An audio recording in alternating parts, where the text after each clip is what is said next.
At the beginning, the scene showed a classroom where a boy was sitting on his seat while reading a book, thinking that he liked this seat because he could quietly read his light novels alone. He noticed that the extroverts were as loud as ever, hanging out again that day, and thought that if he had to hang out with people like them, he would rather remain a loner introvert. He felt that his seat was the best that day too. His name was Ryouta Izumiya, and he thought that being surrounded 2 or even 3 layers deep by the rest of the class made this corner seat truly a god-tier seat. He resolved that he had to savor every single second of it.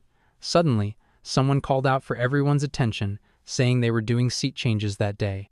Ryouta was stunned and seemed panicked, thinking, "Wah," with a panicked face. The girls in front of him said to each other that it was the first time that year, and another girl mentioned that she had heard the class representative, Kuroki, had asked the teacher. Ryouta thought angrily, wondering why Kuroki had to mess things up, thinking that for a loner like him, seat changes were nothing but high risk with no reward.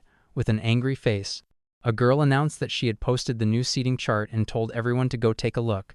A girl bumped into Ryouta, saying she was next to Suzuki and woohooing before apologizing. Ryouta, stunned, went to see the board and wondered where his seat was. He said in shock that his seat was in the center, thinking maybe he was surrounded by fellow introverts too. He was stunned to see that he was sitting in the middle of 3 names and wondered why someone like him, an introvert, of all people, had ended up there. He clenched his teeth, thinking that being surrounded by 3 S-tier beautiful girls was, no matter how he looked at it, the worst seat possible. With a scared face, he overheard 2 boys saying they were jealous, with one saying he would love to get close to those 3 girls. Ryouta thought that they were the center of the class, the undisputed cast top, and all he wanted was to sit quietly in a corner and enjoy his light novels. But to him, this was nothing short of hell. That said, he noticed the girl next to him, whom he had never seen before. At that moment, a girl said something, and Ryouta thought that the embodiment of cute, airy Miyama was so sly and wondered why someone like her was sitting in front of him, thinking this was the worst. Airi complimented another girl's nails, saying they were so pretty, to which the other girl replied that she didn't do anything special but thanked her. Ryouta thought that the downer-type gyaru, Yuria Ichinose, was intimidating, and he feared they would get the wrong idea about him. Sure, he liked big boobs and curvy bodies, but in real life, gyarus were intimidating. Yuria remarked that their seats were pretty close, and Airi agreed, wondering if Rui-chan arranged it so they would be near each other. Airi called out to Rui-chan, and Ryouta thought that Rui Kuroki was the mastermind behind the seat change. Rui then greeted Ryouta, saying it had been a long time and that they were neighbors starting that day, introducing herself politely. Ryouta, with a scared face, replied nervously, greeting her back. Rui smiled, and Airi seemed confused, while Yuria noted that the teacher was coming. The teacher said that the seat change was finished but warned them not to get too excited since it was only allowed because the class rep, Kuroki, insisted on it. The teacher added that seat changes were pointless and that they did not plan on allowing another one. Ryouta, with a tense face, thought in shock whether he was really stuck with that seat until the end of the 2nd year. The teacher concluded homeroom. Airi asked Rui-chan if she knew Ryouta, to which Rui replied that they were in the same class back in middle school. Airi reacted with a small, heh. Ryouta, while reading his book, wondered if Kuroki even remembered him, and felt annoyed that he was curious about it. He told himself to calm down and decided to read his light novel. Suddenly, Airi exclaimed that it was a dirty picture book, which stunned and scared Ryouta, who told her to shut up. Yuria stared at Ryouta, making him think that she was totally judging him. Yuria then changed the topic, saying she was going out to buy sushi that day and asking the others about their plans.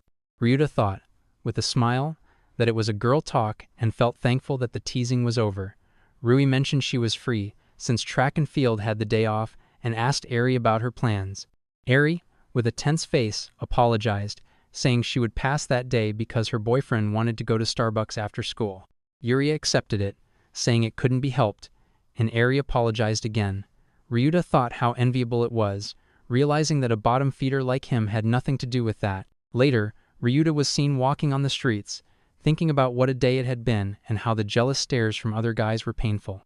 He saw a boy and girl walking together, with the girl complaining the boy was pervy, and Ryouta, annoyed, thought, damn normies. However, he told himself that he had his beloved world of manga and light novels, and that day was the release day of the LN he wanted.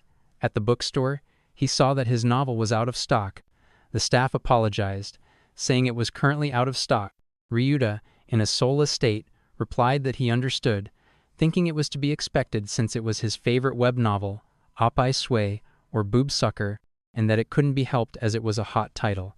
He called another bookstore, introducing himself and asking if they had that light novel in stock, feeling embarrassed, saying its name out loud. The girl on the line sounded unusually cheerful and familiar to him, and he wondered if he was imagining things. She confirmed they had 4 copies left. Ryouta thanked her, saying he would head over right away, and she replied enthusiastically. Ryouta was stunned, thinking they should hang up after a customer call, and wondered if it was a new part-timer. When he reached the store, he told the staff that he was the one who called earlier. The girl, while carrying books, confirmed about the book but then noticed him, stunned, saying it was the boy who sat beside her. It turned out to be Airi, who was blushing and seemed tense. Ryouta was also tense and decided to pretend he didn't see anything, turning to leave. Suddenly, Airi called him and grabbed his shoulder, asking if he planned to tell everyone that she had a part-time job. Ryouta was confused, and Airi explained that she had gotten the school's permission and was working within allowed hours, and tearfully begged him not to tell anyone. Another girl interrupted, telling them that lovers' quarrels were against the rules during shifts, making Airi blush, and Ryouta thought that at least she should correct her, as he wasn't her boyfriend. The girl told Airi to take a break in the break room, and Airi wiped her tears, saying okay. In the staff room, Airi apologized, saying it was her fault. Ryouta replied that he was sorry too, thinking with a blushing face that it was too close, and that a loner like him couldn't handle being alone at such a distance with a girl. Airi tearfully confessed that she was scared of being called poor again like back then. Ryouta, with a tense face, asked what she meant by poor. In tears, Airi explained that her family was really poor. Her dad had passed away when she was little, and her mom raised her alone. She didn't get any allowance and had many tough times. Ryouta thought she had it rough, more than he expected. Airi continued, saying that back in middle school, when her friends started wearing makeup, she was the only one who couldn't keep up, making her feel left out and miserable. She worked hard to save money and studied fashion and makeup until she could become the cute version of herself. But to keep up that cute version, she had to face the reality that it cost money. Ryouta asked if that was why she got a job, and Airi confirmed it. Ryouta thought that getting a part-time job didn't automatically mean she was poor. Airi added that it didn't bother her if people called her poor anymore, as she had gotten used to it, but she absolutely didn't want Yuria or Rui, who became her friends back in first year, to find out. That was why, with tears in her eyes and leaning close to Ryouta, she pleaded with him. Ryouta, blushing, told her honestly that he really respected her. Airi was stunned, and Ryouta explained that he had never even bought anything with money he earned himself, so compared to him, she was way more mature. He added that he could never look down on someone like her and absolutely wouldn't.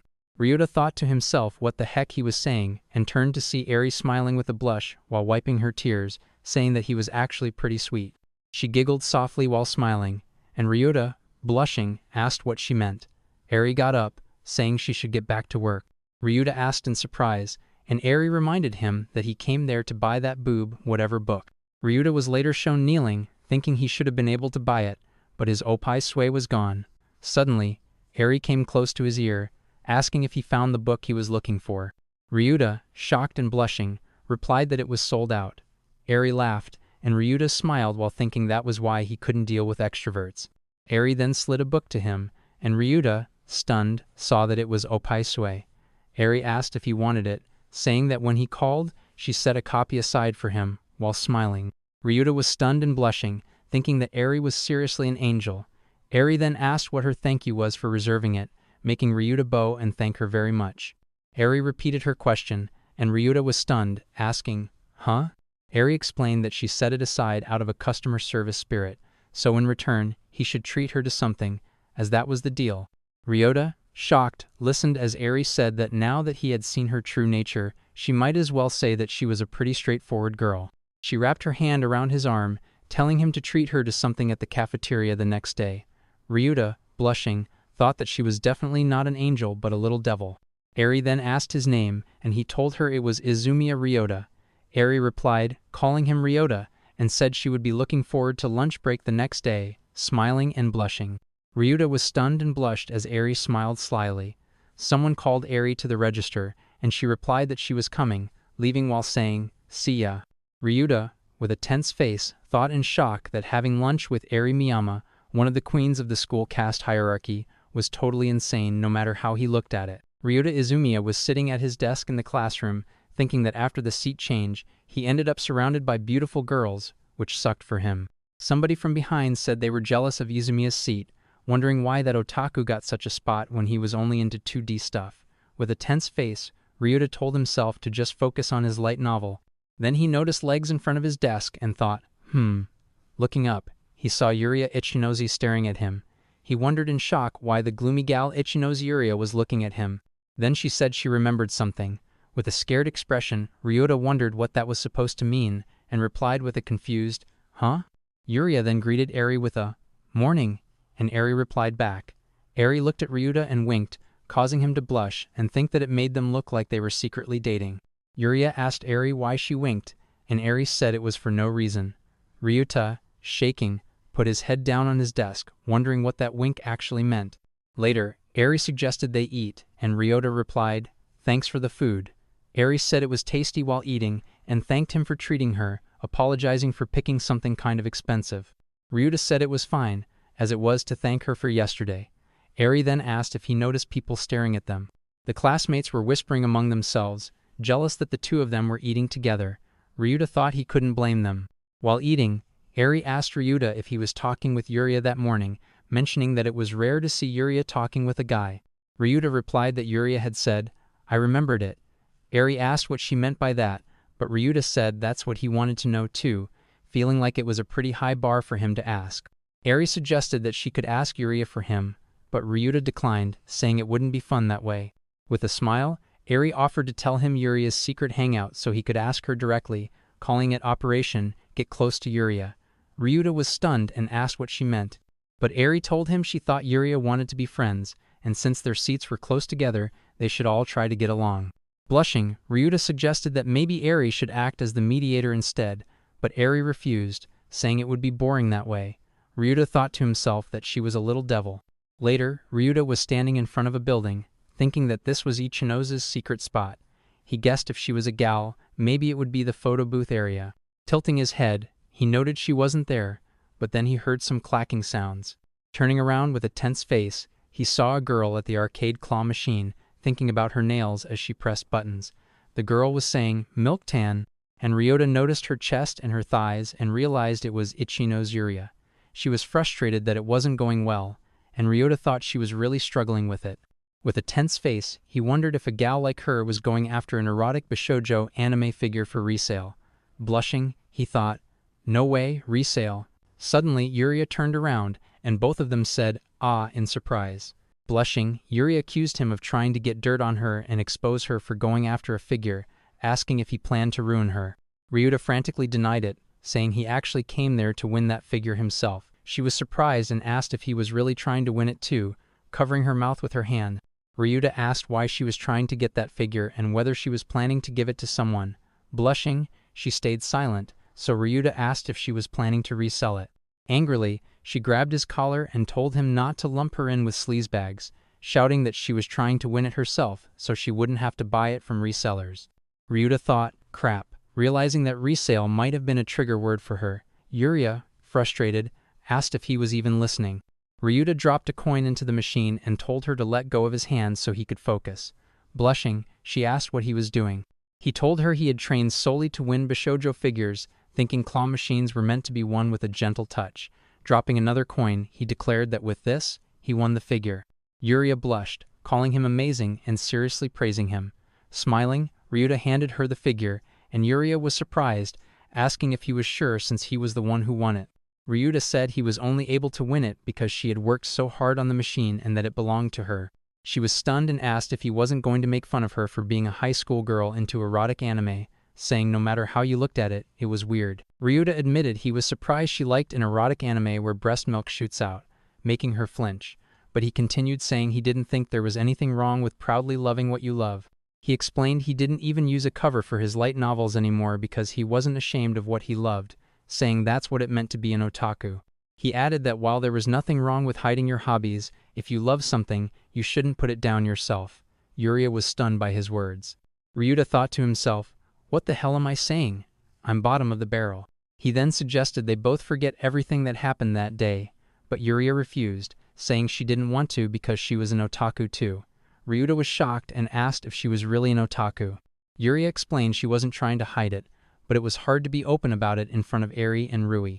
Thinking about Rui and Airi, Ryouta listened as Yuria explained that she was tired of losing close friends over her hobby, so she kept it hidden. She then stared at some girls, and Ryouta apologized, thinking maybe he had asked something out of line. Yuria confirmed his name was Izumiya, and Ryouta replied yes, thinking she didn't remember it. She came closer, put her hand on his shoulder, and told him not to tell anyone she was an otaku, especially not Airi or Rui. Blushing, Ryouta promised he wouldn't tell anyone. Relieved, Yuria went to her bag and said that meant she didn't have to hide it from him. She took out a book and smiled, revealing that what she remembered that morning was actually the book's title, Opai, Sweet. She asked for his line, deciding that he would be her partner for otaku talk from now on.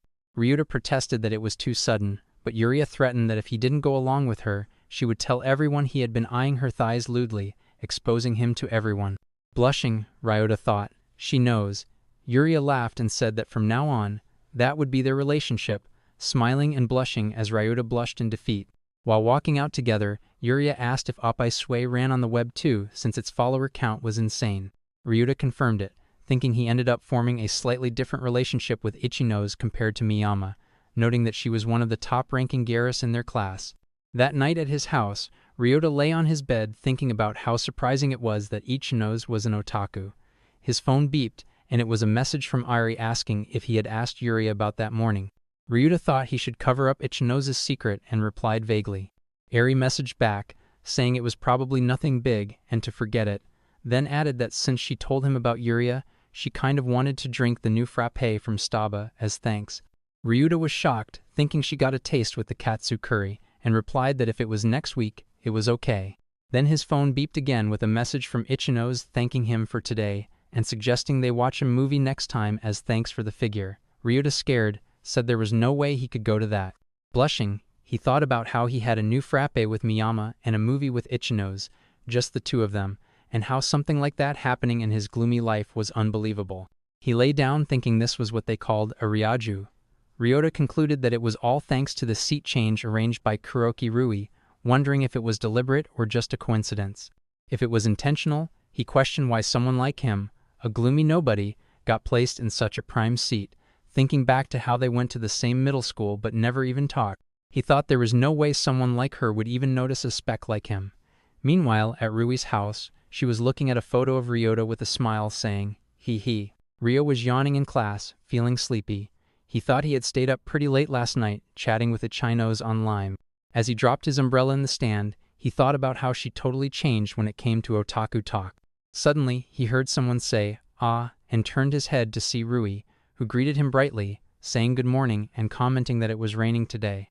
Ryo, startled, replied with an awkward, ah, yeah, and thought to himself whether Kuroki was always this chatty. Then Airi arrived, greeting Rui cheerfully, while Yuria also greeted Rui from behind Airi. Rui asked Yuria if she had felt lonely and called Airi to walk to school with her. Yuria blushed and called Rui an idiot, explaining that Airi's umbrella broke, so she had to share with her. Airi teased Yuria to just be honest already. As Yuria glanced at Ryo and blushed, Ryo thought he had better make sure no one found out about yesterday. Airi asked Yuria what was wrong, and Yuria tried to brush it off, saying it was nothing. She said she would go ahead, and Rui, smiling, said she saw. Airi asked Rui if something was wrong, but Rui told her it was nothing and suggested they get going too. Rui turned to Ryo and smiled, making Ryo nervous.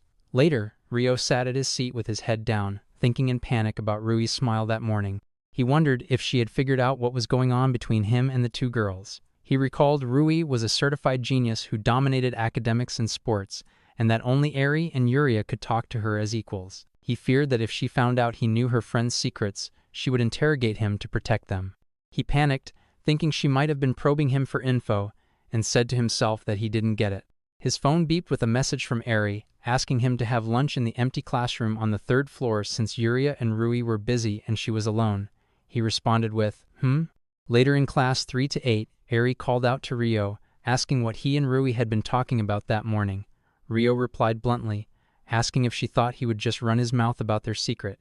Airi denied that, saying what she wanted to know was why Rui was in such a good mood that morning. Ryo asked if she was in a good mood, and Airi explained that Rui always seemed deadpan when talking to boys, like she was looking down on them, but with Ryo, she actually looked like she was having fun. She said Rui had been like that even on the day of the seat change. Airi sighed and declared that Rui totally liked Ryo. Ryo was shocked and questioned her logic, saying he and Rui had literally zero interaction before the seat change. Airi, blushing, smiled and said they went to the same middle school, so maybe Rui secretly fell for him back then. Ryo thought, exasperated, about what this bomb-throwing girl was even saying. Airi suddenly smirked and said she got a great idea. Ryo thought he had a bad feeling about it. Later, Ryo was at the exit, thinking maybe he should just go straight home today. He wondered what the good thing Miyama mentioned was. As he looked for his umbrella, he realized it was missing. Someone from behind said, "Ah, you finally showed up," and Ryo turned around, stunned, to see Rui holding his umbrella. Rui said she had been waiting for him. Ryo asked if that was his umbrella, and Rui explained that Airi said she had a date and really needed an umbrella, so Rui lent her hers. Rui realized it was Rui who had lent it. Rui continued, saying this time it was, Rui-chan can't go home without it, implying Airi had asked him for help again. Rui apologized for dragging him into it. Ryo understood the situation but wondered how she knew that umbrella was his. Rui asked if they should head out together since they were going the same way. Ryo nervously agreed. Rui commented that he had been using this umbrella since middle school and opened it. Ryo wondered how she even knew that. Rui remarked that the umbrella was pretty big, and Ryo offered to hold it. Rui smiled sweetly and stepped under it, saying, "Excuse me for intruding," which made Ryo blush hard.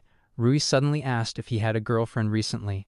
Ryo, stunned and blushing, didn't answer immediately. Rui pressed further, asking if it was Yuria or Airi. Ryo panicked, denying it frantically and saying there was no way a bottom-tier introvert like him could be dating anyone.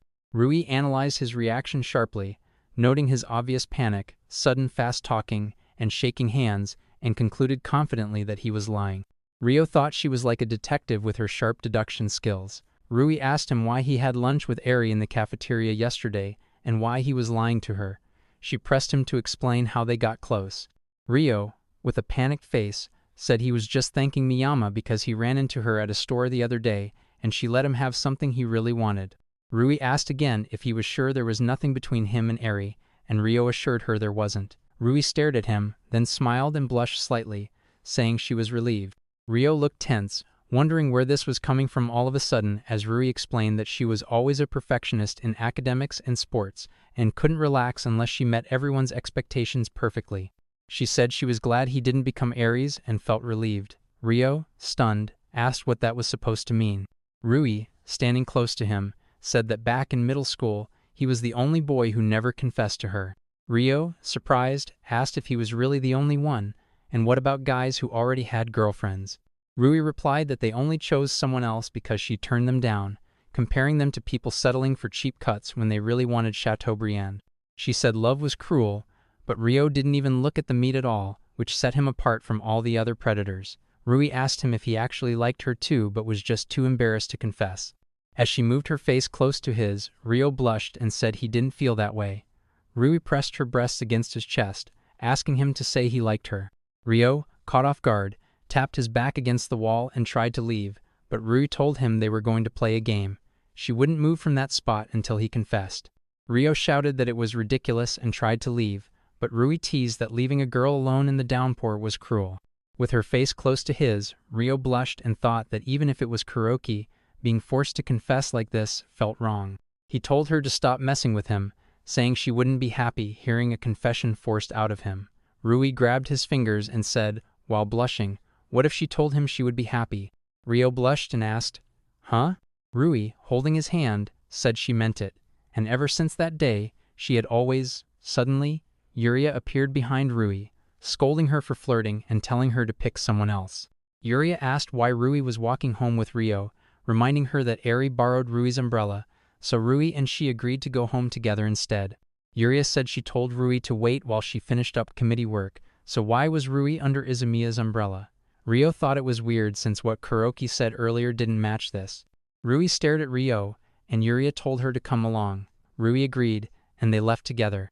Ryo sat on the ground, thinking he wasn't totally sure what just happened, but it seemed Rui's whole game got cancelled thanks to Ichinose. He decided to head home too. His phone beeped, and it was a message from Yuria apologizing for acting cold earlier, saying it was just for Rui's sake and calling him, "my bad." Ryo replied that she really didn't have to worry about that. Suddenly his phone beeped again with another message, and his face turned pale. Rui had messaged him, saying, since they got closer, she added him as a friend and told him to keep what happened earlier a secret from everyone. She warned him that if he spilled the beans, who knew what might happen. Rui then added, calling him by name, that she would make him fall for her, so he should just sit back and wait. Ryo, scared, thought that was the opposite of reassurance. It was terrifying. His phone turned off, and he sighed, thinking why 3 beautiful girls were going after an introverted otaku like him.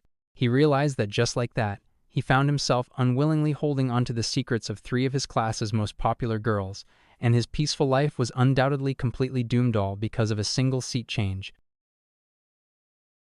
By the way, if you enjoyed the video, maybe consider liking and subscribing, pretty please?